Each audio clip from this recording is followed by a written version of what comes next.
Hello, all of you. So, welcome back to the 12th lecture of business studies. So, let me start with the principles जो Henry fuel के principal हैं वो start हमने किए थे। अब उन्हीं में हम कंटिन्यू करेंगे। हमने एक प्रिंसिपल पढ़ा था that is called division of work, और बहुत ध्यान रहे कि ये प्रिंसिपल बहुत ही आपको ध्यान से पढ़ना है, क्योंकि ये आगे आपका जो प्रैक्टिकल होगा उस पॉइंट ऑफ व्यू से भी बहुत इम्पॉर्टेंट है, और एग्ज़ाम के पॉइंट ऑफ व्यू से जो मेन एग्ज़ाम है उसके पॉइंट ऑफ व्यू से भी इम्पॉर्टेंट। दोनों तरीके से ये इम्पॉर्टेंट है, तो बड़े ही ध्यान से पढ़ना है। एक एक प्रिंसिपल को बार बार रिवाइज करेंगे ताकि ये याद हो जाए। तो देखते हैं, जो लास्ट क्लास में हमने लास्ट लेक्चर में रिवाइज किया था that is the division of work. तो डिवीजन ऑफ वर्क क्या होता है? हमने कहा कि भाई डिवीजन ऑफ वर्क में हम क्या होता है कि होल जो वर्क होता है, होल वर्क को पहले स्मॉल स्मॉल यूनिट में टास्क में क्या कर देते हैं, डिवाइड कर देते हैं। और डिवाइड करने के बाद क्या करते हैं, तो डिवाइड करने के बाद हम हर एक छोटे काम को एक पर्टिकुलर पर्सन में अलॉट करते हैं, उसकी कैपेबिलिटी, उसके एक्सपीरियंस और उसके क्वालिफिकेशन के मुताबिक। करेक्ट। तो इसका मतलब क्या हुआ? तो इसका मतलब ये हुआ कि that is the whole work is divided into small units, and instead of assigning the whole work to the one person, the part of the work is assigned to the person according to their capability, according to their qualification, according to their experience. Clear? Now उसके बाद हमने क्या क्या देखा? हमने देखा कि when the person do this work again and again and again and again and again, so that he will become expert, so that he will become specialist in it, तो स्पेशलाइजेशन आ जाएगा। और एक और बहुत अच्छी बात यहाँ पर मिस्टर हेनरी फ्यूल ने कही, वो थी कि ये सिर्फ फैक्ट्री वर्क या मैनुअल वर्क में ही इन्वॉल्व नहीं होती, it is also applicable in case of physical work, sorry, as well as managerial and technical work. physical work के साथ साथ ये managerial और technical work भी फॉलो होती है। क्लियर? उसके बाद देखा हमने कि इसके पॉजिटिव इम्पैक्ट क्या है। सिंपल है इसके positive impact, that is specialisation आता है। करेक्ट? क्या आता है? स्पेशलाइजेशन। और दूसरा इम्प्रूव होती है एफिशिएंसी। अब यदि आपको आता है, कभी आ गया कंसिक्वेंस, तो ये जो स्पेशलाइजेशन इसको ही हम नेगेटिव फॉर्म में लिख देंगे कि भाई इससे क्या होगा, what is the consequence of the violation. तो सिंपल सी चीज़ है, जो पॉजिटिव इफेक्ट हो रहे थे वो नहीं आ पाएंगे, तो स्पेशलाइजेशन नहीं आ पाएगा, एफिशिएंसी इंप्रूव नहीं हो पाएगी, और एक और एक्स्ट्रा डुप्लीकेशन ऑफ वर्क होगा। क्लियर? तो यहाँ तक हमने लास्ट क्लास में पढ़ा, जिसको हमने 1-2 मिनट में रिवाइज किया। अब आगे चलते हैं। That is another important principle is an authority and responsibility. ये again one of the important जो है प्रिंसिपल है फ्यूल का। सेकंड प्रिंसिपल पे हम आ गए, authority and responsibility, A and R. अब अथॉरिटी और रिस्पॉन्सिबिलिटी क्या है, तो सबसे पहले इन दोनों का इंडिपेंडेंटली मीनिंग हम समझते हैं। What is the meaning of authority and what is the meaning of responsibility. सबसे पहले what is the meaning of authority. Authority क्या है? तो अथॉरिटी का मतलब होता है, मेन जो मीनिंग है उसको हम बोलेंगे कि डिसीजन लेने की पावर अथॉरिटी कहलाती है। किसी भी प्रकार का कोई भी डिसीजन जब हम लेते हैं तो डिसीजन लेने की पावर क्या कहलाती है? अथॉरिटी कहलाती है। That is to take the decision, power to take the decision is called authority. इसके अलावा एक नॉर्मल मीनिंग हम समझ सकते हैं कि कोई रिसोर्सेस को इस्तेमाल करना। करेक्ट? किसी एक पर्टिकुलर ऑर्गेनाइजेशन के या पर्सनल रिसोर्स को इस्तेमाल करना। जैसे हम बोलते हैं कि भाई आपके पास आपकी ही गाड़ी है, you have an authorise to use this.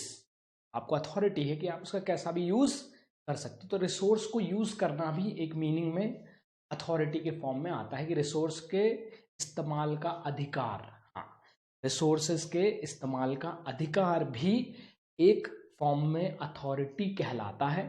But management के फॉर्म में यदि हम देखें, it is just a use to take the decision, to take the decision, decision लेने की जो फ्रीडम है उसे ही अथॉरिटी कहा। फिर आते हैं what is the meaning of responsibility क्या है। रिस्पॉन्सिबिलिटी का मतलब है कि यदि आपको कोई काम दिया गया है, that is if the some work is allotted to you, so you have to complete it, that is your obligation। जो ऑब्लिगेशन आपको अराइज हुआ है कि भाई आपको इस काम को कंप्लीट करना है, that is called your responsibility. Clear हुआ? तो कोई भी काम या जो अराइज कोई भी काम को कंप्लीट करने की जो ऑब्लिगेशन आती है उसको हम रिस्पॉन्सिबिलिटी कहते हैं। किसी भी कार्य को पूरा करने का जो दायित्व आपके ऊपर आता है, that is called responsibility. Authority to take the decision and responsibility to complete the work. Now the authority and responsibility should be match, correct? भाई क्योंकि क्या होगा कि किसी को यदि काम दिया जाता है तो उसको उससे संबंधित अथॉरिटी भी दी जाती है, या किसी को यदि कोई अथॉरिटी दी जाती है तो उस अथॉरिटी से रिलेटेड काम भी उसको दिया जाता है। एक बहुत अच्छा एक मेरे को लाइन याद आ रही है, हैरी पॉटर मूवी आपने सबने देखी होगी, में एक बहुत अच्छा लाइन आती है, मेरे को बहुत अच्छी लगती है वो लाइन कि भाई एक बड़ी पावर के साथ, या स्पाइडरमैन की है शायद ये लाइन, एक बड़ी पावर के साथ बड़ी पावर के साथ बड़ी जिम्मेदारी भी आती है। मतलब आपके पास जितनी ज़्यादा अथॉरिटी होगी आपकी रिस्पॉन्सिबिलिटी भी उतनी ही ज़्यादा। मैं आपको एग्जांपल देता हूँ, आपको और क्लियर होगा। नॉर्मल एग्जांपल है कि भाई नाउ हमारे पेरेंट्स की, हमारे पापा की हर एक प्रॉपर्टी पे अथॉरिटी है, डिसीजन लेने की पावर उनके पास है, ये जिम्मेदारियां भी तो ज़्यादा हैं कि नहीं? ठीक वैसे ही भाई अथॉरिटी यदि किसी को दी जाती है तो उसकी रिस्पॉन्सिबिलिटी भी बढ़ जाती है, and it should be match. Organisation में ये मैच होना चाहिए, ठीक है? अब ऑर्गेनाइजेशन के फॉर्म में बात कर रहे हैं कि भाई अगर मैच नहीं होगा ना तो प्रॉब्लम आ जाए, है ना? क्या प्रॉब्लम आ जाएगा कि यदि मान के चलिए अथॉरिटी ज़्यादा दे दी है ना, आपको डिसीजन लेने की पावर ज़्यादा है मगर आपको जो है काम की रिस्पॉन्सिबिलिटी कम है, तो आप मिसयूज करेंगे अथॉरिटी, करेक्ट? कई बार यदि अथॉरिटी ज़्यादा दे दी जाती है तो मिसयूज किया जाता है उस अथॉरिटी का। सिमिलरली कई बार रिस्पॉन्सिबिलिटी यदि ज़्यादा हो गई, रिस्पॉन्सिबिलिटी यदि ज़्यादा हो गई तो फिर वो काम ही नहीं होगा। क्यों? क्योंकि वो करने की अथॉरिटी नहीं है। जैसे प्रोडक्शन मैनेजर से हमने कहा कि भैया प्रोडक्शन करना है, हमने उसको क्या दे दिया, ये हमने उसको काम दे दिया कि ये प्रोडक्शन आपको करना है। अब यहाँ काम दे दिया कि प्रोडक्शन करना है, तो उसके बाद फिर अगर उससे रिलेटेड रॉ मटेरियल अलॉट करने की या खरीदने की अथॉरिटी हमने उसको नहीं दी तो फिर वो काम होने वाला नहीं है, करेक्ट? एक और एग्जांपल लेते हैं, थोड़ा सा मजेदार वाला एग्जांपल। ये मान के चलिए कि पापा ने कहा कि चल बेटा, है ना, जा ये तेरे को गेहूं पिसवा के ला, चल जा गेहूं पिसवा के ला। ऐसे छोटे हम करते हैं, गेहूं पिसवा किराना लाना, जी बाबू है ना। अब क्या होता है कि भाई पापा ने तो बोल दिया, अब यहाँ पे 25-30 किलो गेहूं रखे हुए हैं बोरी में बंधे हुए, उनको लेके हमें जाना है। अब ये तो हमें ऑब्लिगेशन दे दिया, काम दे दिया। अब इस काम से संबंधित हमें अथॉरिटी भी देनी पड़ेगी। अथॉरिटी मतलब अब हमें रिसोर्स देना पड़ेगा उनको। रिसोर्स एक तो पैसा देना पड़ेगा और दूसरा कोई व्हीकल देना पड़ेगा ताकि हम क्या करें, वही इसको वहाँ तक फ्लोर मिल तक, आटा चक्की तक लेके जाएं। दो चीज। अब मान के चलिए कि भाई आपको रिसोर्सेज जो है वो दिया ही नहीं, ठीक है? तो काम होने वाला है क्या? नहीं भाई, 30-40 किलो का सिर पर रख के ले नहीं होगा काम, ठीक है? नंबर 1। नंबर 2, यहाँ अगर आपको देखिए अथॉरिटी नहीं दी और रिस्पॉन्सिबिलिटी दे दी तो काम नहीं होगा। सिमिलरली अथॉरिटी ज़्यादा दे दी, पापा ने कहा ये ले बेटा मेरे होंडा सिटी की चाबी ले जा तू और ये गेहूं पिसवा के होंडा सिटी। फिर क्या हुआ, गेहूं ही हुए तो एक तरफ बढ़िया अपने फ्रेंड्स को ढाल के और होंडा सिटी में पूरे उस शहर का चक्कर। ये क्या है? That is what, that is the misuse of authority, misuse of authority. याद रखिए यहाँ पर दोनों मैच होना चाहिए, अथॉरिटी और रिस्पॉन्सिबिलिटी दोनों ही मैच होना बेहद आवश्यक है। क्लियर? मतलब यदि अथॉरिटी ज़्यादा हुई तो मिसयूज होता है और रिस्पॉन्सिबिलिटी ज़्यादा हुई तो काम ही नहीं होगा। Clear? That is called authority and responsibility. देखिए एक बार पढ़ लेते हैं क्या लिखा हुआ है। सबसे पहले दोनों का मीनिंग पढ़ें। What is the meaning of authority? Authority means power to take the decision. Authority का मतलब क्या है? That is a power to take the. Similarly what is the meaning of responsibility? Responsibility का मतलब है obligation to complete the job assigned on time. तो obligation to complete the job, obligation to complete the job, job को complete करने का obligation, clear? Job को complete करने का क्या? ऑब्लिगेशन, दायित्व। तो according to the principle there must be, अब ये बड़ी एक इंपॉर्टेंट लाइन आ रही है, इसको बिल्कुल आपको याद रखना है। There must be a balance और is the that is the between authority and responsibility. There must be a balance, या फिर एक मैच होना चाहिए, बैलेंस होना चाहिए, मैच होना चाहिए। करेक्ट? तो अब यहाँ पर एक्सेस, यदि देखिए एक्सेस ऑफ अथॉरिटी, अथॉरिटी ज़्यादा है without matching the responsibility bring negative result, and negative result आएगा। और excess of responsibility without matching the authority not allow the worker to complete the job on time. Correct? तो यदि authority ज़्यादा है तो misuse होगा, नेगेटिव रिजल्ट आएगा। और रिस्पॉन्सिबिलिटी यदि ज़्यादा है तो भी बात नहीं बनेगी, तो भी जो है यहाँ पर आपका काम नहीं हो। क्लियर? यहाँ पर साइड में हम लिख लेते हैं, if authority is more then responsibility, यदि अथॉरिटी ज़्यादा है और रिस्पॉन्सिबिलिटी कम है तो हम लिख लेते हैं मिसयूज हो। मिसयूज होगा क्या का? अथॉरिटी। ठीक है? और सिमिलरली यदि responsibility is greater than authority, यदि रिस्पॉन्सिबिलिटी ज़्यादा है और अथॉरिटी कम है तो फिर no completion of, no completion, job complete ही नहीं होगा कि आपने उससे रिलेटेड अथॉरिटी तो दी ही नहीं है। क्लियर? नाउ एग्जांपल देखिए, if a person give a responsibility to produce 100 unit, यदि किसी बंदे को आपने बोला कि 100 यूनिट बनाइए, 100 units in a week, in a 1 week time, but he has not given authority, but उसे उस चीज़ की अथॉरिटी नहीं दी गई। He has not given an authority to purchase the raw material, raw material खरीदने की, तो क्या खाद बनाएगा वो? जब आपने रॉ मटेरियल खरीदने की अथॉरिटी ही नहीं दी उस बंदे को, तो फिर कैसे वो प्रोड्यूस करने वाला है? ठीक है? If there is an no raw material available in the storeroom, as a result he could not complete the target producing the 100 unit. The worker cannot be blamed to completing job on time. Clear?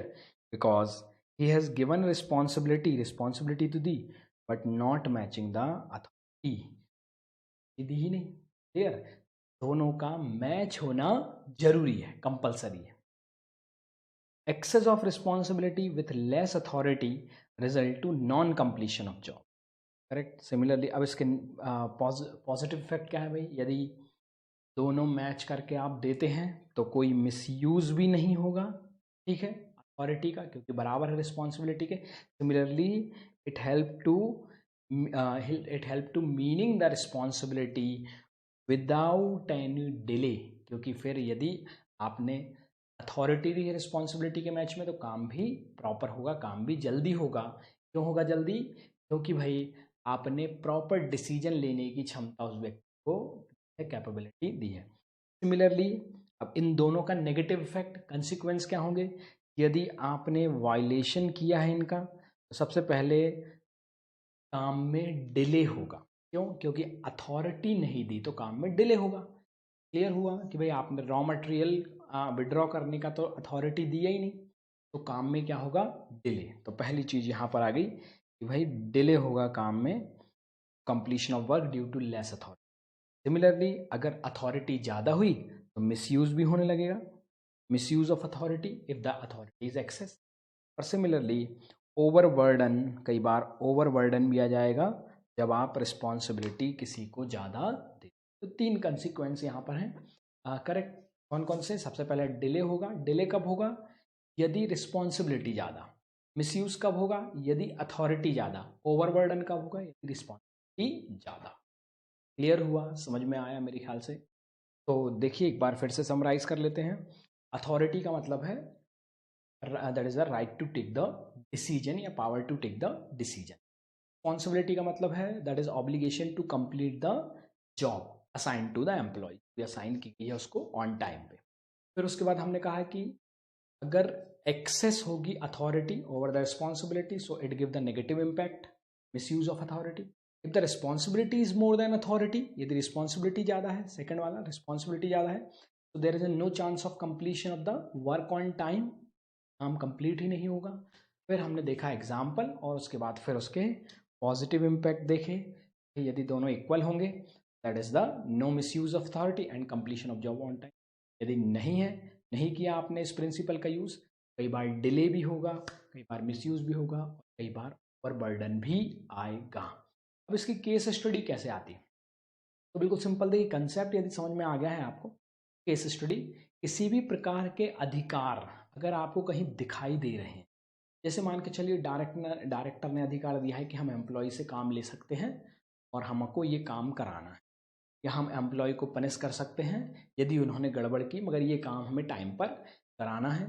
Similarly कई बार एक particular target है और उस target से related हमें authority भी दी गई है। ठीक है, तो ये सारी जो चीज़ें हैं ये जब भी पूछी जाएंगी तो हम समझ जाएंगे कि there is an authority and responsibility case studies. देखिए case study number 1, the manager should have a right. अब देखिए अधिकार दिया गया है ना, manager should have a right, right दिया गया है to punish the subordinate, subordinate को पनिश कर सकते हैं, उनकी सैलरी काट सकते हैं, जॉब से जो है थोड़े दिनों के लिए हटा सकते हैं। तो there is an resignation, punish the subordinate for willful, for willful not obeying the legislative order, but only after the sufficient opportunity, but sufficient opportunity देने की जिम्मेदारी। रिस्पॉन्सिबिलिटी क्या है? देखिए right to give the punishment, the responsibility to hear the opportunity, मतलब उनकी सुनना, correct, opportunity of being heard देना कि भाई उनकी भी सुनेंगे हम। Identify the principle of the management is highlighted. याद रखिए यदि एक यहाँ पर राइट टू पनिश है, अथॉरिटी है, बट आपको उनकी सुनना भी पड़ेगा, है ना, एक बार उनकी सुनवाई भी आपको करना पड़ेगा, that is responsibility. Right and responsibility both are here, is the authority and responsibility. Clear? Now आइए क्वेश्चन नंबर 6 पे आते हैं, that is Voltech limited is engage in producing the electricity for domestic garbage. तो domestic garbage से क्या produce कर रहे हैं? इलेक्ट्रिसिटी प्रोड्यूस कर रहे हैं। Clear? So there is an almost equal division of work, और यहाँ पर क्या है? इक्वल डिवीजन ऑफ वर्क है। रिस्पॉन्सिबिलिटी है between the worker and the management. ठीक है भाई, इक्वल डिवीजन ऑफ वर्क है। The management even take the worker into confidence, management जो है क्या करती है? वो take the worker into confidence before taking the important decision. कोई भी इम्पॉर्टेंट डिसीजन जब लिया जाता है, first of all we have to take the confidence on workers, worker को हम कॉन्फिडेंस में लेते हैं, भाई ये जो हम कर रहे हैं ये आपके भले के लिए कर रहे हैं, ये ऑर्गेनाइजेशन का भला होगा, आपका भला होगा, इस तरह से कुछ करके हम उनको कॉन्फिडेंस में लेते हैं। तो ऑल दीज वर्कर सेटिस्फाइड, सारे वर्कर सेटिस्फाइड है of the behaviour of management is good, management के इस बिहेवियर से। तो explain the principle of management describe in the above para and identify the values. तो यहाँ पर ध्यान दीजिए, that is the equal division of work and responsibility responsibility between worker और मैनेजमेंट की यहाँ रिस्पॉन्सिबिलिटी को बराबर बराबर बांटा गया है।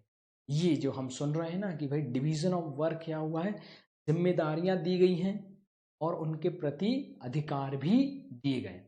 अब आपको यहाँ का सर अधिकार कहाँ दिए गए, अधिकार मतलब जिम्मेदारियां यहाँ पर अलॉट की गई हैं और जिम्मेदारियां अलॉट करने के बावजूद भी वर्कर खुश हैं। यहाँ पर लिख रहे हैं ना वो कि भाई workers are satisfied.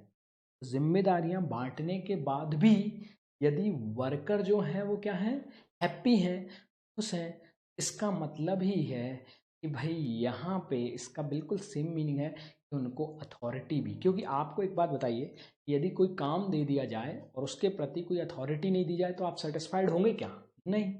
Correct. Similarly यहाँ पर जब वर्कर को हमने वर्कर को जिम्मेदारियां दिख रही हैं, ये कि वर्कर को जिम्मेदारियां दी हुई है, तो उसके प्रति अथॉरिटी भी दी होगी तभी तो वो सेटिस्फाइड है। क्लियर? तो यहाँ पर आएगा that is authority and responsibility. Correct. थोड़ा सा यहाँ पे अपने को दिमाग लगाना। देखिए क्या होता है, जब आप ये काफ़ी सारी केस स्टडी पढ़ते जाएंगे तो आपका माइंड जो है ना वो उस तरह से काम करने लगेगा, उस तरह से आप वर्किंग करने लगेंगे जब आपको ये धीरे धीरे करके जब आप तरह की केस स्टडी कंटिन्यूसली पढ़ते जाए। क्लियर? तो चलिए आइए आगे हम बढ़ते हैं। एक वैल्यू भी है, तो वैल्यू एम्प्लॉय के रिस्पेक्ट में हम केयर करते हैं, एम्प्लॉय की मोटिवेट करते हैं, कोऑपरेशन है, तो that is cooperate and respect of the employ. Correct. तो कौन कौन से दो हमारे हो गए, फ्यूल के principal that is division of work number 1, number 2 कौन सा है भाई, अथॉरिटी। चलते हैं प्रिंसिपल नंबर 3 की ओर। प्रिंसिपल 3 हमें बुला रहा है और प्रिंसिपल 3 का नाम है बेटा डिसिप्लिन में, मतलब डिसिप्लिन है ना, अटेंशन, डिसिप्लिन। डिसिप्लिन का मतलब होता क्या है तो ये समझ लें, है ना। कई बार स्कूल में सारे टीचर्स आपको बार बार बोलते हैं डिसिप्लिन में रहिए, डिसिप्लिन ही हमारे स्कूल की पहचान है, आपको डिसिप्लिन कहते हैं ना, डिसिप्लिन में रहिए। तो ये डिसिप्लिन है करेक्ट, और यहाँ पर उसका क्या मीनिंग, समझ लो कि डिसिप्लिन में मतलब एक सिस्टमैटिक तरीके से रहना। यहाँ पर थोड़ा सा मीनिंग डिफरेंट है उसका। आपको पहले जनरल मीनिंग तो क्लियर हो कि डिसिप्लिन का मतलब होता क्या है। डिसिप्लिन का मतलब है कि भाई एक सिस्टमैटिकली रहना, ठीक है। साथ ही साथ जिस काम के लिए आप स्कूल में आते हैं वो काम पे ज़्यादा ध्यान देना, है ना, डिसिप्लिन। आप यू आर वेल डिसिप्लिन। जब आप कब बोलोगे डिसिप्लिन आप हैं, जबकि आप जो एक्चुअल में काम है वो काम आप कर रहे हैं, आप अपनी लाइफ को सिस्टमेटिकली डील कर रहे हैं, उसको हम बोलते हैं डिसिप्लिन। अब यहाँ पर भी क्या होता है, बहुत सी चीज़ें होती हैं, जैसे क्या होता है ऑर्गेनाइजेशन में एक्चुअल में जैसे स्कूल्स में होता है, स्कूल में कई सारे रूल्स होते हैं, रेगुलेशन होते हैं, कोड ऑफ कंडक्ट्स होते हैं। तो हमें क्या करना पड़ता है एज अ स्टूडेंट, वो सारे रूल्स, कोड ऑफ कंडक्ट, उन सबको हमें फॉलो करना पड़ता है। क्लियर? हम उसको बोलते हैं डिसिप्लिन। सिमिलरली यहाँ पर भी कई सारे रूल्स, कोड ऑफ कंडक्ट होते हैं, रेगुलेशंस होते हैं जो एक एम्प्लॉय को और एम्प्लॉयर को दोनों को फॉलो करना पड़ते हैं विद इन द ऑर्गेनाइजेशन। एक सुपीरियर को भी फॉलो करना है और एक सबॉर्डिनेट को भी फॉलो करना है। समझ में आया? तो ऐसे कुछ रूल्स ऑर्गेनाइजेशन के अंदर होते हैं। जनरली एक नॉर्मल लैंग्वेज में जब वो ये रूल फॉलो करता है तो हम बोलते हैं कि पर्सन इज इन डिसिप्लिन। जब कोई स्टूडेंट वो रूल्स को फॉलो कर रहा है तो हम बोलते हैं वो डिसिप्लिन में, और जब वो ये रूल को ब्रेक करता है तो हम बोलते हैं कि वो इनडिसिप्लिन हो गया है। आया कि नहीं? स्कूल में कई बार आप इनडिसिप्लिन हुए हो, मतलब कुछ स्टूडेंट, सबकी बात नहीं कर रहा हूँ मैं, तो स्कूल में कई बार हम रूल जब ब्रेक करते हैं तो वी गेट इनडिसिप्लिन। डिसिप्लिन का मतलब होता है कि जो किसी संस्था के, ऑर्गेनाइजेशन के, कंपनी के जो रूल्स एंड रेगुलेशंस हैं, जो कोड ऑफ कंडक्ट हैं, उनको फॉलो करना, दैट इज कॉल्ड डिसिप्लिन। अब यहाँ पर थोड़ा सा और इसका वाइड मीनिंग है। ठीक है, इतना तो नॉर्मल डिसिप्लिन की डेफिनेशन हो गई। अब इसके अलावा और क्या, और ये एक्चुअल में और आगे हम बढ़ें तो डिसिप्लिन से, डिसिप्लिन यहाँ पर एक और चीज़ लेके आता है, वो है कमिटमेंट। करेक्ट, कमिटमेंट मतलब कि भाई एक बार जो मैंने कमिटमेंट कर दिया, एक बार जो मैंने कमिटमेंट कर दिया तो फिर मैं अपने आप की भी नहीं सुनता। सुना होगा आपने डायलॉग ना। इसका मतलब ये हुआ कि भाई एक बार सुपीरियर ने जो बोला, डायरेक्टर ने जो बोल दिया, उसे पूरा करेगा वो। एक बार एम्प्लॉय ने जो बोला वो एम्प्लॉय पूरा, जैसे मान के चलिए, एग्जाम्पल देता हूँ आपको, और उसी तरह की केस स्टडी भी कई आपको पढ़ने को मिलेंगी जो मैं एग्जाम्पल दे रहा हूँ। भाई जैसे मान के चलिए कि एम्प्लॉय ने वादा किया कि हम ओवर टाइम करेंगे और आपका ये जो ऑर्डर है जो शॉर्ट टाइम में पूरा करना है, सपोज एक हफ्ते में 1000 यूनिट बनाना है, हम ये बनाएंगे, ओवर टाइम करेंगे। तो ये किसने, एम्प्लॉय ने कमिट किया, मैनेजमेंट, मैनेजमेंट ने भी खुश होकर कमिट किया, हम भी आपको ओवर टाइम का डबल पैसा दें। तो ये जो कमिटमेंट एक दूसरे से कर रहे हैं, ये कमिटमेंट को यदि वो दोनों पूरा करते हैं, हम बोलेंगे बोथ आर डिसिप्लिन। अब मान के चलिए एम्प्लॉय ने तो अपना काम पूरा कर दिया, मरते मराते उन्होंने 1000 यूनिट बना दी, मगर मैनेजमेंट ने धोखा दिया। मैनेजमेंट ने क्या कर दिया कि भाई मैनेजमेंट ने उनसे जो वादा किया था, जो प्रॉमिस किया था कि आपको हम डबल जो है वेजेस देंगे, वो वादा उन्होंने पूरा नहीं किया। हम बोलेंगे management is not at the discipline, management discipline नहीं है। और कभी पूछा जाएगा कि कौन से रूल को मैनेजमेंट ने या कौन से प्रिंसिपल को मैनेजमेंट ने तोड़ा है, मैनेजमेंट ने प्रिंसिपल ऑफ डिसिप्लिन को ब्रेक, मैनेजमेंट ने प्रिंसिपल ऑफ डिसिप्लिन को ब्रेक किया। क्लियर हुआ, समझ में आया?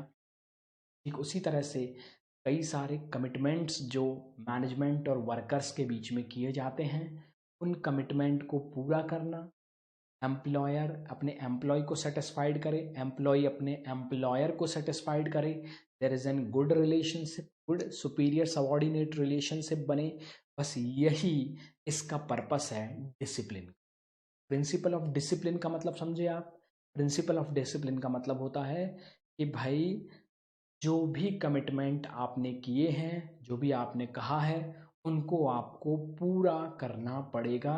ये जो वादा किया है, वादा तो निभाना ही पड़ेगा। क्लियर? ये है प्रिंसिपल ऑफ डिसिप्लिन। पर पढ़ लेते हैं प्रिंसिपल ऑफ डिसिप्लिन क्या कहता है। तो ये प्रिंसिपल ऑफ डिसिप्लिन कहता है, देखिए क्या कहता है, तो that is a follow the code of conduct. Code of conduct को फॉलो करना, that is a following the code of conduct, rules and regulation, rules and regulations को फॉलो करना, and employment authority. Clear? Now good superior eight all level, clear and fair agreement among the subordinates and, तो एक clear और fair agreement होना चाहिए किस किस के बीच में, सुपीरियर और सबॉर्डिनेट के।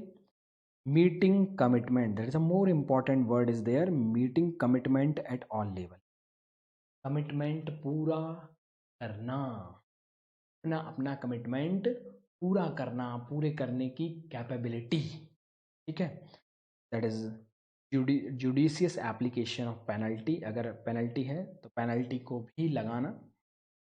Fuel insist that discipline required superior subordinate, दोनों लेवल पे, ऐसा नहीं कि सिर्फ एम्प्लॉय काम करेंगे और एम्प्लॉयर के कोई जिम्मेदारी नहीं है उनके प्रति, दोनों लेवल पर, सुपीरियर लेवल पर भी डिसिप्लिन लगना चाहिए और सबॉर्डिनेट लेवल पर भी डिसिप्लिन लगना चाहिए। The disciplinary rules shall not be applicable only on the subordinates but also discipline require the good superior at every level, एक लेवल पर। so clear and the fair agreement between the superior subordinate and judice application of penalties। अब देखिए यहाँ पर example भी है, वही example आपको मिले और वैसी केस स्टडी भी वही आती है। देखिए लिखा हुआ है कि भाई an employ must honour their commitment toward the organisation, employees ने अपने अपने जो कमिटमेंट थे ऑर्गेनाइजेशन के प्रति वो सारे के सारे क्या कर दिए हैं, फॉलो कर दिए, वो सारे के सारे कमिटमेंट अपने पूरे किए एम्प्लॉयज़। ठीक है, उसके बाद फिर working efficiently effectively. On the other hand superior must also need, इसके अलावा सुपीरियर को भी ये करना चाहिए, meet their commitment by, correct, commitment by meeting their promise of increment and promotion और वेजेस रिव्यू। तो पॉजिटिव इफेक्ट क्या है, यदि ये वाला जो फॉलो होगा, यदि ये प्रिंसिपल फॉलो होगा, इसका एक बहुत अच्छा इम्पैक्ट आएगा। सबसे पहले एक सिस्टमेटिक वर्किंग होगी ऑर्गेनाइजेशन में, क्योंकि सभी लोग अपना अपना काम, अपने अपने कमिटमेंट को पूरा करेंगे। और दूसरा, अगर मैनेजमेंट ऑनर्स रहेगी एम्प्लॉयज़ के लिए, तो एम्प्लॉय की इफ़िशियंसी भी बढ़ेगी। भाई मैनेजमेंट अपने कमिटमेंट को पूरा कर रही है, बोनस दे रही है, या जो भी रिक्वायरमेंट है वो दे रही है, तो यहाँ पर क्या होगा, इफ़िशियंसी बढ़ेगी। और सिमिलरली यदि वहीं पर आप पूरा नहीं करेंगे तो क्या होगा, इससे एम्प्लॉयज़ में डिसऑर्डर आएंगे, कन्फ्यूज़न आएंगे, चोज आएंगे कि भाई वो कब नौकरी छोड़ के चले जाएं, करेक्ट, क्योंकि आप उनके कमिटमेंट्स को, जो आपने कमिटमेंट किए मैनेजमेंट ने, पूरा नहीं कर रहे हैं तो छोड़ सकते हैं। Wastage of resources in the absence of discipline, sometime the employ get frustrated and they waste the resources, correct, और delay of the work due to absence of employees attention, correct, employees के attention में। तो delay due to work absence, आगे लिख देते हैं, absence of,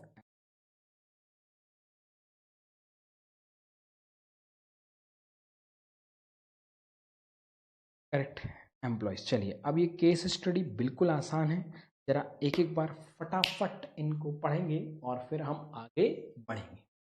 चलिए पढ़िए भाई, केस स्टडी नंबर, आंखें बंद करके, मतलब आंसर बिना देखे पढ़, कोई है बट क्लियर हो।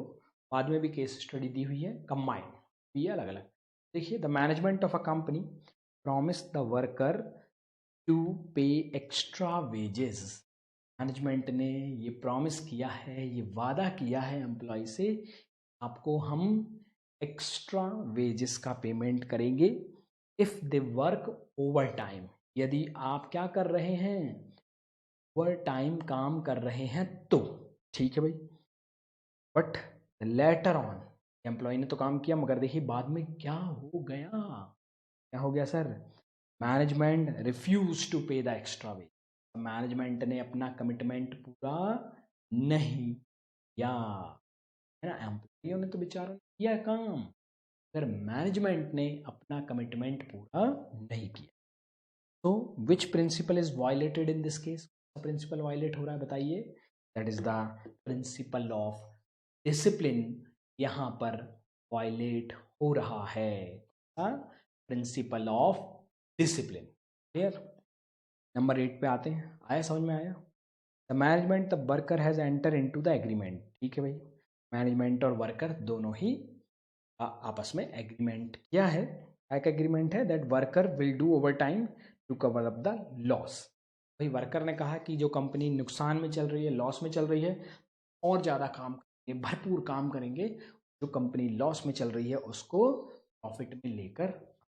ठीक है, इन return the manager will increase the wages, तो मैनेजर ने भी वादा कर दिया कि हम भी आपके वेजेस बढ़ा देंगे, यदि कंपनी प्रॉफिट में आती है आपके कारण, हम आपकी वेजेस को क्या कर देंगे, बढ़ा देंगे।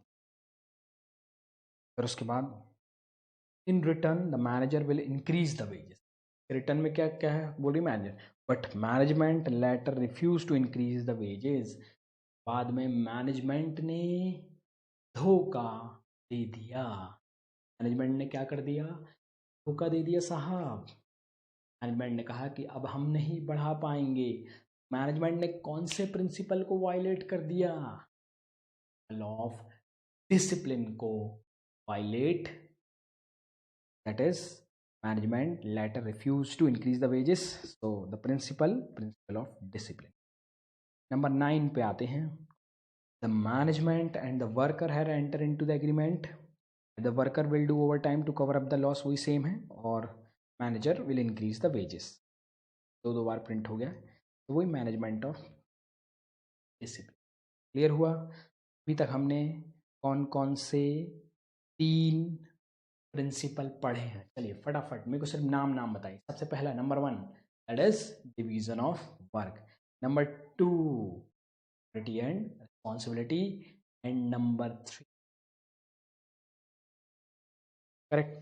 तो ये 3 हमने पढ़ा, समझ में आए तीनों प्रिंसिपल डिटेल्ड में।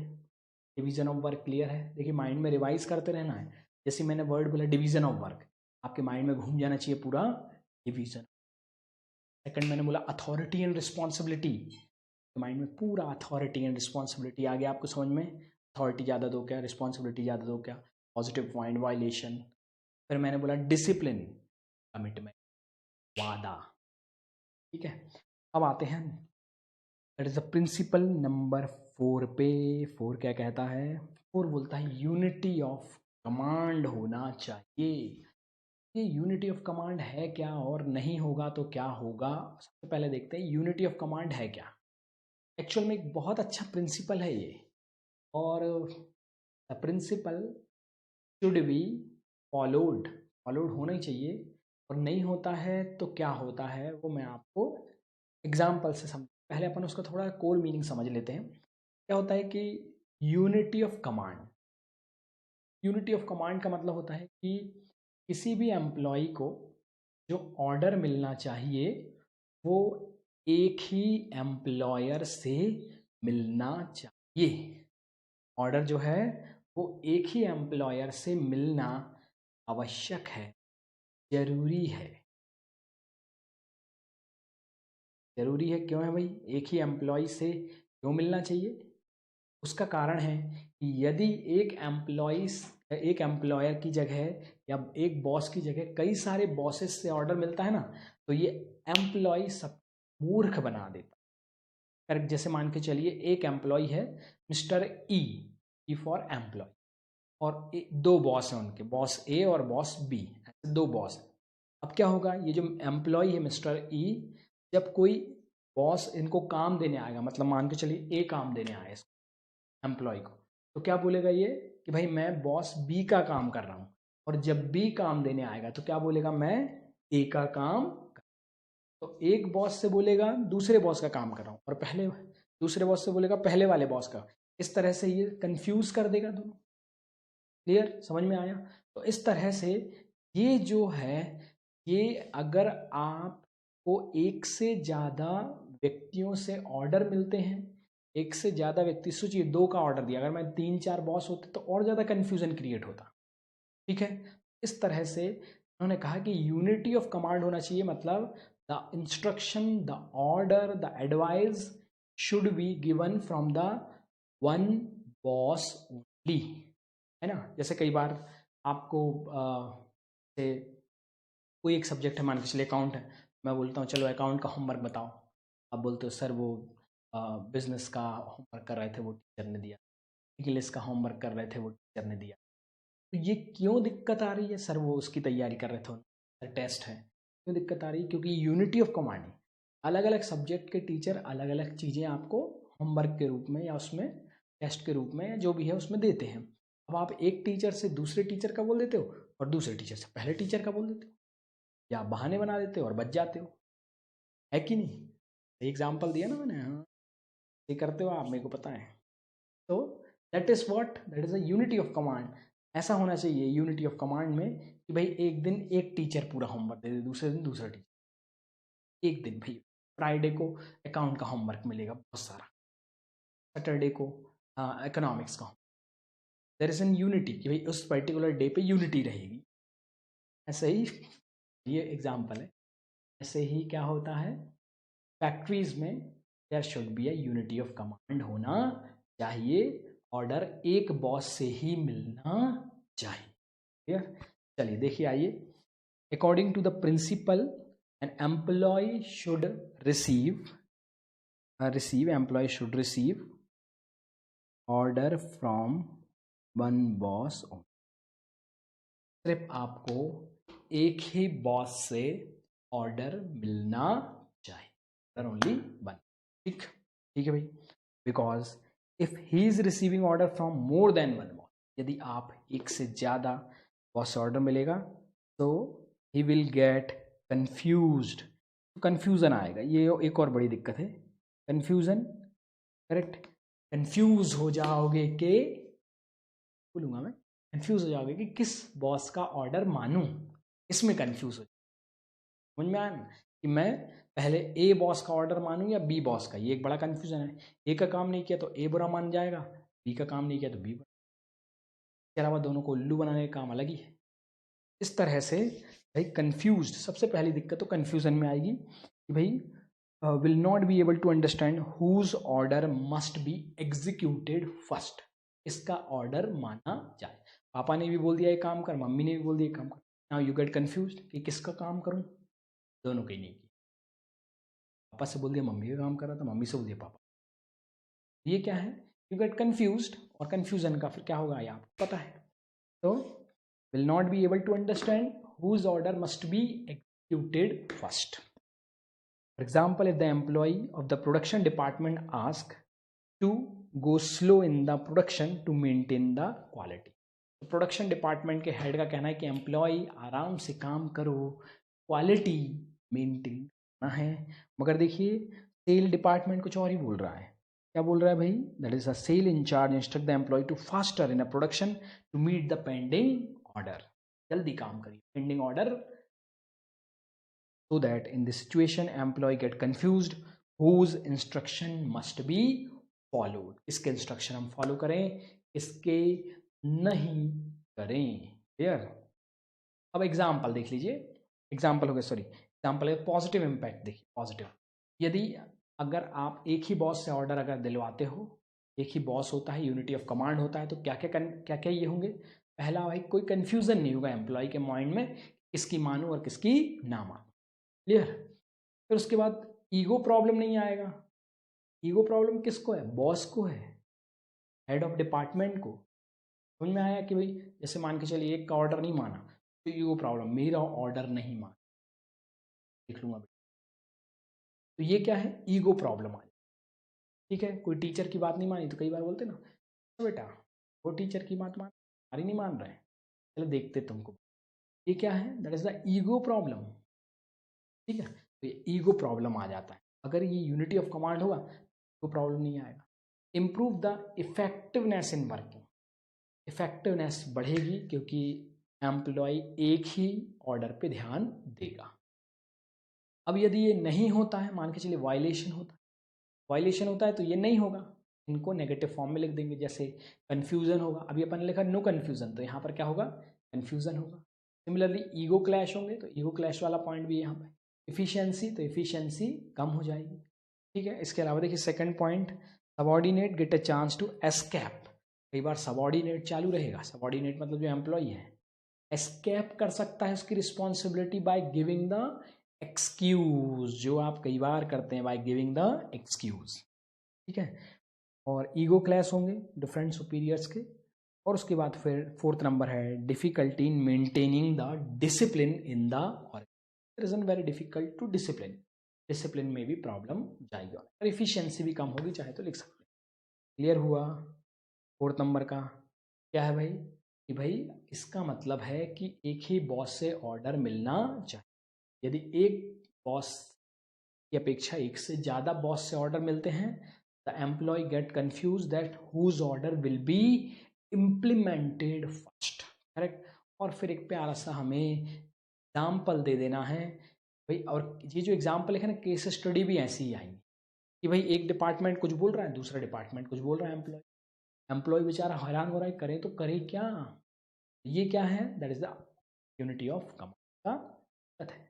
क्लियर। सिमिलरली पॉजिटिव पॉइंट हमें क्लियर हो गए, is a no confusion in a mind, आपके नहीं सबॉर्डिनेट के, सबॉर्डिनेट के माइंड में कोई कन्फ्यूजन नहीं होगा, ईगो क्लैश नहीं होगा और इफिशियंसी बढ़ जाएगी। और नहीं करते तो कन्फ्यूजन होगा, कई बार सबॉर्डिनेट उल्लू बना पाते, मतलब subordinate escape the work by giving excuse, ego clash के प्रॉब्लम और difficulty in maintaining the discipline in the. Clear. तो कौन कौन से चार हुए, एक बार जरा वापस से रिवाइज करो। Number 1 division of work, number 2 efficiency and responsibility, number 3 कौन सा आ गया, discipline, and 4 the unity of command. Unity of command के जो क्वेश्चन हैं वो यूनिटी ऑफ डायरेक्शन मतलब अगले प्रिंसिपल के बाद दिए, तो पहले उनको पढ़ लेते केस स्टडी को और फिर हम चलेंगे यूनिटी ऑफ डायरेक्शन पे। यूनिटी ऑफ डायरेक्शन के बाद जो केस स्टडी दी है, करेक्ट, वो केस स्टडी है यूनिटी ऑफ कमांड की, वो गलती से यहाँ पर छप गई। ठीक है, कोई दिक्कत नहीं है, पढ़ना तो है। चलिए क्वेश्चन नंबर 10 देखते हैं। 10th क्वेश्चन क्या कहता है, तो सभी 10th क्वेश्चन पे होंगे। ठीक है, क्वेश्चन नंबर 10 हमसे क्या कहता है देखते हैं। The production manager of the Bharat limited instruct a salesman to go slow. तो भाई प्रोडक्शन मैनेजर बोल रहा है, जो प्रोडक्शन मैनेजर है इंस्ट्रक्ट कर रहा है सेल्समैन को to go slow in selling the product, whereas marketing manager insist that is on the fast selling to achieve the target. Target achieve करना है तो जल्दी जल्दी बेचो। Which principle of management is being violated in this case. तो भाई एक principal जो है, एक सुपीरियर कुछ बोल रहा है और दूसरा सुपीरियर कुछ, एक सुपीरियर बोल रहा है कि जल्दी जल्दी बेचो, सुपीरियर बोल रहा है धीरे धीरे बेचो।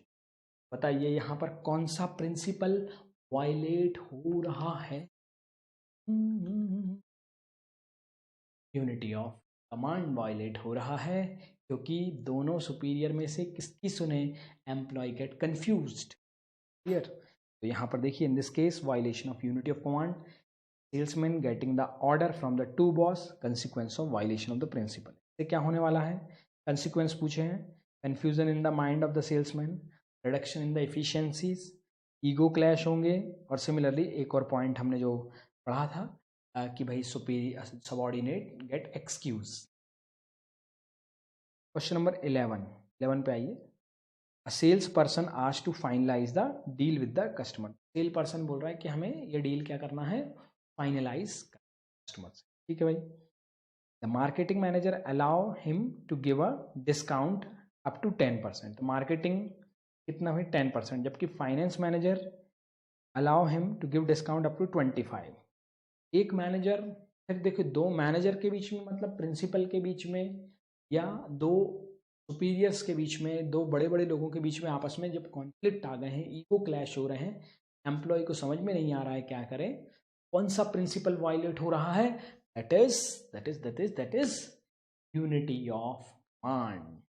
देखिए लिखा हुआ है कि भाई फाइनेंस मैनेजर जो है वो कुछ अलग कह रहा है और मार्केटिंग मैनेजर कुछ अलग कह रहा है, it is then unity of command is violated, unity of command violate हो। क्लियर, समझ में आया। तो ये इसके कुछ एग्जाम्पल थे।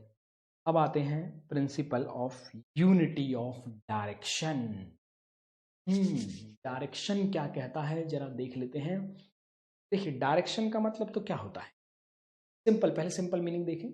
डायरेक्शन का मतलब किसी एक वे में, मैं एक डायरेक्शन में चला जा रहा हूँ, डायरेक्शन, ये क्या हो गया, डायरेक्शन, एक डायरेक्शन। अब यहाँ पर वर्ड मिल रहा है यूनिटी, यूनिटी ऑफ डायरेक्शन होना, मतलब ये कि भाई यहाँ पर बहुत सारे एम्प्लॉयज ऑर्गेनाइजेशन में काम करते हैं, करेक्ट। तो इसका मतलब ये हुआ कि यहाँ पे जब वो कई सारे एम्प्लॉयज काम कर रहे हैं तो यहाँ पे जरूरी है सारे एम्प्लॉयज का ऑब्जेक्ट एक हो, करेक्ट। ऑर्गेनाइजेशन का जो ऑब्जेक्ट है वही एम्प्लॉय का ऑब्जेक्ट हो। जैसे ऑर्गेनाइजेशन का ऑब्जेक्ट है कि कंपनी को ज़्यादा से ज़्यादा फिट हो, ये किसका ऑब्जेक्ट है, that is the object of the company. Employ का भी ऑब्जेक्ट यही रहना चाहिए, एम्प्लॉयज़ को भी ये इसी बारे में सोचना चाहिए कि कैसे हम कंपनी का ज़्यादा से ज़्यादा प्रॉफिट कर सकते हैं, जिससे भाई हमारी सैलरी भी आगे जाके बढ़ेगी। अब इस ऑब्जेक्ट को लेके सारे एम्प्लॉयज़ ने एक साथ एफर्ट करना चाहिए, मतलब जो यूनिटी ऑफ डायरेक्शन है, मतलब द सेम डायरेक्शन में एम्प्लॉयज़ को एफर्ट करना, सेम डायरेक्शन। और वो सेम डायरेक्शन क्या है, वो डायरेक्शन है प्रॉफिट मोटिव का। वहां पर ऑर्गेनाइजेशन को सबसे ज्यादा प्रॉफिट हो रहा है, तो ऑर्गेनाइजेशन के सारे एम्प्लॉयज को उसी दिशा में एफर्ट करना क्लियर। तो that is called unity of direction, मतलब all the employees effort in the same direction, correct. हर एक यूनिट के लिए सेम प्लान होना आवश्यक है, करेक्ट। एक जैसे आपने देखा, जैसे मान के चलिए और भी इसके कुछ एग्जांपल हो सकते हैं। पहले जैसे मान के चलिए कि भाई लेदर कंपनी है कोई, लेदर के बेल्ट वगैरह बनाती है, तो उसका जो है क्या है, मैक्सिमम प्रॉफिट। अब यहाँ पर क्या है कि मैक्सिमम प्रॉफिट जब ऑब्जेक्ट है, तो सेल्स डिपार्टमेंट का ये मोटिव होना चाहिए कि ज़्यादा से ज़्यादा यूनिट बेचे। प्रोडक्शन डिपार्टमेंट का मोटिव होना चाहिए ज़्यादा से ज़्यादा प्रोडक्शन करें। तो अब इनके जो मोटिव हैं उनको उस दिशा में एक वन यूनिट के लिए वन प्लान। हो सकता है कि आपकी कंपनी में एक से ज़्यादा प्रोडक्ट बन रहे हों। कैसे कि भाई मान के चलिए कि भाई कोई कंपनी है जहाँ पर सपोज सोप भी बनती हैं, मेडिकल फार्मास्यूटिकल भी है, और सपोज शूज़ भी बनते हैं। तो देयर इज एन डाइवर्सिफिकेशन है कि भाई एक ही कंपनी में तीन चीज़ें प्रोड्यूस हो रही हैं। तीन चीज़ें प्रोड्यूस हो रही हैं, तो फिर क्या करना है, तो फिर हर एम्प्लॉय जो अपनी फील्ड का है उसका ऑब्जेक्ट होना चाहिए कि मैं मेडिकल उसका सेल ज़्यादा करूं, मैं शूज़ का सेल ज़्यादा करूं, मैं सोप का सेल ज़्यादा करूं। उसको अगर डाइवर्सिफिकेशन है तो वहाँ पर भी उसको क्या होना चाहिए, एक्स्ट्रा सेल का एक माइंड में वो होना चाहिए कि भाई मुझे इस डायरेक्शन में काम करना है। क्लियर हुआ। तो यूनिटी ऑफ डायरेक्शन का मतलब है सारे एम्प्लॉय ने मिल के एक ही डायरेक्शन में ऑर्गेनाइजेशनल ऑब्जेक्ट को पाने के लिए काम करना चाहिए। That is called unity of direction. Clear. देखिए एक बार पढ़ते हैं क्या लिखा हुआ है। According to the principle that is one unit means one plan. One unit one plan यहाँ होना, एक यूनिट एक plan. That is, effort of all the member and the employee of the organization must be directed। तो सारे members की और सारे employ के एफर्ट जो है must be toward the one direction, that is achievement of the common goal. तो must be directed toward the one direction, एक डायरेक्शन में सभी के एफर्ट डायरेक्ट हो, एफर्ट का डायरेक्शन हो। If this principle is applied, it lead to coordination। Obvious सी बात है कि यदि ये प्रिंसिपल अप्लाई होगा, इसका रिजल्ट क्या होने वाला है, कोऑर्डिनेशन। याद रखिए सबसे पहले वन यूनिट वन प्लान, एक यूनिट के लिए एक प्लान, और सारे के सारे employ directed toward the one direction, that is achievement of the common goal. Common goal कौन सा है, ऑर्गेनाइजेशनल गोल को कॉमन गोल। सारे के सारे ऑर्गेनाइजेशन के employ must be directed as a common goal to achieve the common. ठीक है। Now each department and the group having a common object. हर एक डिपार्टमेंट का ग्रुप का एक कॉमन ऑब्जेक्ट होता है, and have one head and a one plan only. For example, if the organisation is producing different lines, तो यदि organisation produce कर रहा है different line of the product, जैसे cosmetic, medicine, there is confectionery items, each product has its own market, own business, तो each division must plan to target. हर एक division को अपना एक टारगेट बनाना चाहिए, और हर एक एम्प्लॉय को जो उस डिवीजन का है, कॉस्मेटिक डिवीजन का है तो कॉस्मेटिक डिवीजन का एम्प्लॉय को उसका टारगेट में, मेडिकल डिवीजन का है तो मेडिकल का। ठीक है। Put toward achievement of the plan of their division under the direction of one head only.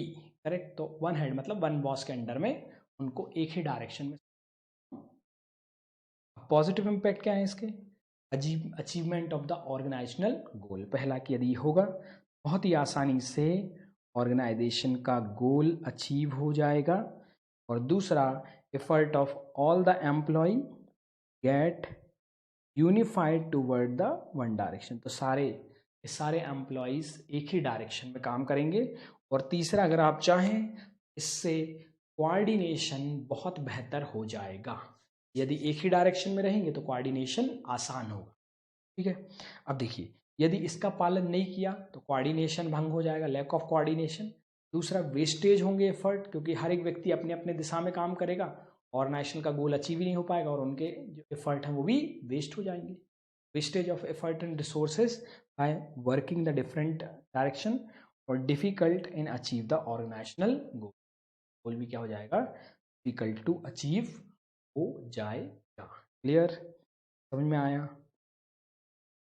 तो इसके जो हैं केस स्टडीज की नहीं है, कोई प्रॉब्लम नहीं, आगे आएंगे अभी। अब देखिए एक बार क्लियर हुआ सबसे पहले तो 1 यूनिट 1 प्लान होना चाहिए, 1 यूनिट का 1 प्लान होना चाहिए, और सारे के सारे employ toward the 1 direction to achieve the common object. Common goal कौन सा है, maximum profit of the organisation या जो भी हो, ठीक है। फिर एग्जाम्पल लिया अपन ने डिफरेंट लाइन वाला, इसमें आपको यदि याद रखना है तो 2 डिफरेंट लाइन ऑफ प्रोडक्शन है, sorry different line of production यहाँ पे, कॉस्मेटिक, ठीक है, मेडिसिन, कॉन्फेक्शनरी। फिर उसके बाद एफर्ट क्या है, तो ऑर्गेनाइजेशनल गोल अचीव होते हैं इससे, और सारे एम्प्लॉय एक ही दिशा में काम करते हैं, ठीक है। Effort of all the employ get, lack of confidence, wastage of coordination, sorry lack of coordination नहीं होता है, फिर वेस्टेज होते हैं एफर्ट का, कोऑर्डिनेशन नहीं होता है, वेस्टेज होता है रिसोर्स का, और difficult to achieve the organisational goal, और national goal is very difficult to achieve. Clear, any point, ठीक है। तो आइए अब डिफरेंस और पढ़ लेते हैं हम, आज का ये लास्ट टॉपिक है, सिंपल डिफरेंस है, एक बार सिर्फ रीड करना है, बाकी आपको ये पता है, दोनों अपन ने प्रिंसिपल देखे हैं तो आपको ये क्लियर हो गया होगा। तो देखिए यहाँ पर सबसे पहली चीज मीनिंग है, तो पहला यहाँ पर देयर इज ओनली 1 बॉस, सिर्फ एक बॉस होता है, और यहाँ पर 1 यूनिट और डिवीज़न फॉर 1 प्लान, हर एक यूनिट का, हर एक जो है डिवीज़न का एक ही प्लान होता है, एक डायरेक्शन होता है। फिर यहाँ पर पर्पस क्या है, यूनिटी ऑफ कमांड करना, ताकि कोई कन्फ्यूज़न ना हो और रिस्पॉन्सिबिलिटी फिक्स की जाए। यहाँ पर पर्पस क्या है, यूनिटी ऑफ डायरेक्शन करना, ताकि एम्प्लॉय मेन ऑब्जेक्ट को आसानी से अचीव कर सके, employ the 1 department achieve the main, ठीक है। फिर ये जो प्रिंसिपल है related to functioning of employ, clarity of mind के साथ काम करें, ठीक है, माइंड कन्फ्यूजन ना हो, क्लैरिटी ऑफ माइंड के साथ काम करें, इस प्रिंसिपल का ये मेन फंक्शन। जबकि यहाँ पर क्या है, यहाँ पर है that is functioning as a whole और एज अ यूनिट, पूरे ऑर्गेनाइजेशन के लिए काम करें, एक ही डायरेक्शन में काम करें, ये यहाँ पर्पस है। और उसके बाद फिर यहाँ पर इम्पॉर्टेंट चीज़ है कि भाई सिस्टमेटिक काम होगा, कन्फ्यूज़न नहीं होगा, यहाँ पर कोऑर्डिनेशन होगा, और जो है डिफरेंट पर्सनल्स आपस में मिलके काम करें। अब देखिए यहाँ पर कई बार आपको यदि थोड़ा भी अगर डिफरेंस अगर याद नहीं आए, तो हम दोनों के पॉजिटिव पॉइंट का डिफरेंस लिख सकते हैं, दोनों में अलग अलग पॉजिटिव पॉइंट है, वायलेशन दोनों के अलग अलग है, मीनिंग हमें पता है, इससे भी हम क्या कर सकते हैं, यहाँ पर जो है ये जो है लिख सकते हैं, हम डिफरेंस बना सकते हैं, लिख सकते हैं। क्लियर, तो ये हमने आज कौन कौन से जरा देखें, एक बार वापस से हम रिवाइज करें। देखिए पहला यूनिटी, डिवीजन ऑफ वर्क देख लिया, अथॉरिटी एंड रिस्पॉन्सिबिलिटी हमने देखा, उसके बाद डिसिप्लिन, आज हमने देखा डिसिप्लिन क्या है, यूनिटी ऑफ कमांड हम समझ गए होंगे, what is the meaning of unity of command, और हम समझ गए हैं what is the meaning of unity of direction, unity of command, unity of direction, discipline, responsibility and authority, 4 principle हमने देखे और टोटल हो गए 5। ये क्लियर हुए।